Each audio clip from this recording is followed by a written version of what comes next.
시청자 여러분 안녕하십니까? VOA 뉴스입니다. 북한과 러시아가 오는 25일로 정상회담 일정을 확정하고 북핵 문제를 논의할 것이라고 밝혔습니다. 전문가들은 현행 제재 하에서 북한과 러시아가 이끌어낼 수 있는 성과물은 제한적이라고 진단했습니다. 박승혁 기자의 보도입니다. 러시아 크렘린궁은 오는 25일 블라디보스토크에서 푸틴 대통령이 북한의 김정은 위원장과 회담할 것이라고 현지 언론을 통해 밝혔습니다. 핵심 의제는 한반도 비핵화 문제의 외교적 해결이며 형식은 단독 회담이 먼저 열리고 이후 대표단이 참석하는 확대 회담, 이어 공식 연회 순이라고 크렘린궁 측은 전했습니다. 김 위원장은 24일 블라디보스토크에 도착할 것으로 알려졌습니다. 전문가들은 이번 회담에서 두 정상이 처음 만나 관계를 돈독히 할 수는 있지만 제재가 유지되고 있는 현재 상황에서 구체적인 성과를 내긴 어려울 것으로 내다봤습니다. And I don't think there will be practical results. Even economic cooperation, if discussed, it will be discussed for future, because now we can do nothing in this sanctions condition. 미국과 러시아의 관계가 좋지 않은 상황에서 러시아가 무리해서 북한을 도와주기 어려울 것이라는 분석도 나왔습니다. Mediator role of Russia in current dialogue between United States and North Korea.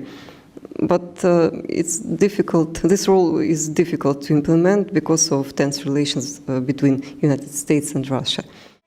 백악관 러시아 담당 보좌관을 역임했던 전문가도 김 위원장이 푸틴의 환대는 받겠지만 가장 원하는 것은 얻지 못하고 돌아갈 것이라고 내다봤습니다. I don't think he'll be pleased that Russia is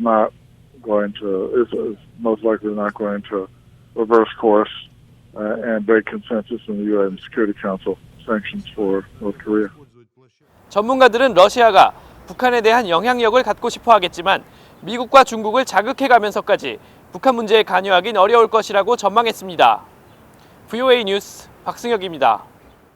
북한은 하노이 회담 실패 이후 더 많은 사이버 공격 도발을 감행할 것으로 전망됐는데 이를 억제하기 위해서는 강압적인 견제 정책을 펼쳐야 한다는 지적이 나왔습니다. 또 북한은 대북 제재 여파로 대량 살상 무기 개발과 불법 환적 자금을 확보하기 위해 가상화폐 거래소를 공격하고 있다는 분석도 나왔습니다. 김칸희 기자입니다.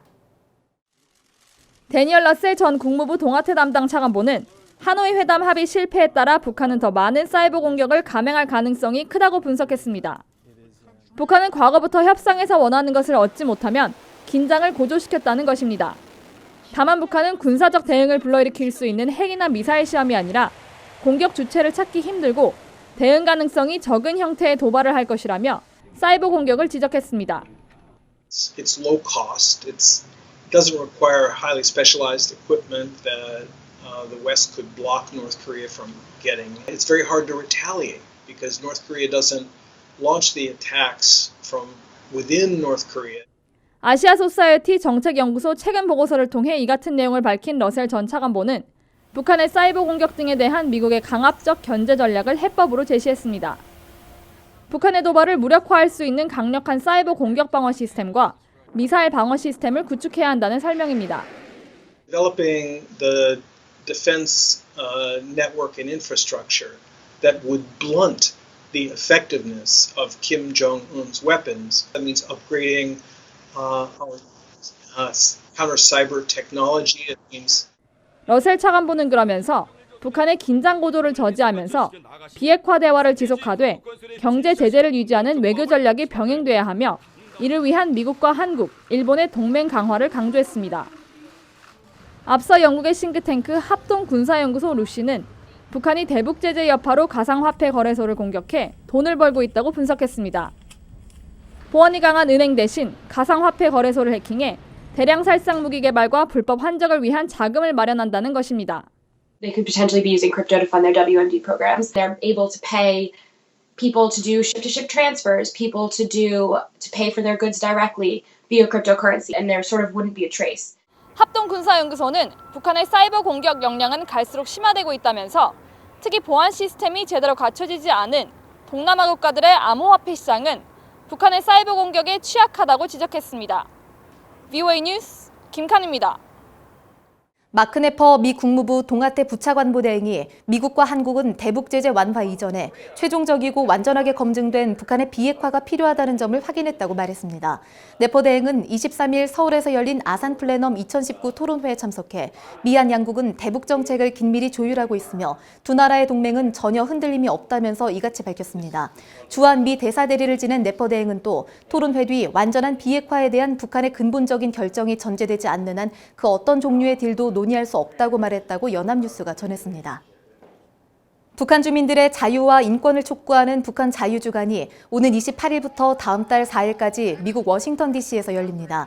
수전 숄티 북한 자유연합대표는 올해로 16회를 맞는 이번 북한 자유주간에서는 북한 장마당과 여성의 역할, 북한 군인들이 겪는 인권 침해에 초점을 맞출 것이며 이를 위해 탈북 여성들과 북한군 장교 등이 참석한다고 VOA에 밝혔습니다. 또 북한은 김씨 정권 유지를 위해 군대를 방패막이로 활용하면서 고위 장성들을 처형하고 젊은 병사들을 영양실조에 시달리게 하고 있다면서 미국 의회와 함께 북한 군대에 대한 인권 유린 문제를 짚고 탈북민 강제 북송 중단을 촉구하는 촛불 집회도 주미 중국 대사관 앞에서 열린다고 밝혔습니다. 유엔 사령부가 27일 개방 예정인 한국 고성지역 DMZ 비무장지대 내 평화 둘레길의 민간인 통행을 승인했습니다. 에이브럼스 미한 연합사령관 겸 유엔군 사령관은 23일 보도자료를 통해 이 같은 내용을 공식 확인하고 한국군은 평화 둘레길 사업의 성공을 위해 아주 긴 시간 노력했다면서 둘레길 방문 관광객들의 안전 확보를 최우선적으로 고려했다고 밝혔습니다. 유엔사는 고성 평화 둘레길이 기존에 승인한 13개 비무장지대 교육 현장처럼 남북교류와 교육의 기회를 제공할 것이라고 말했습니다. VOA 뉴스 마칩니다. 시청해주신 여러분 고맙습니다.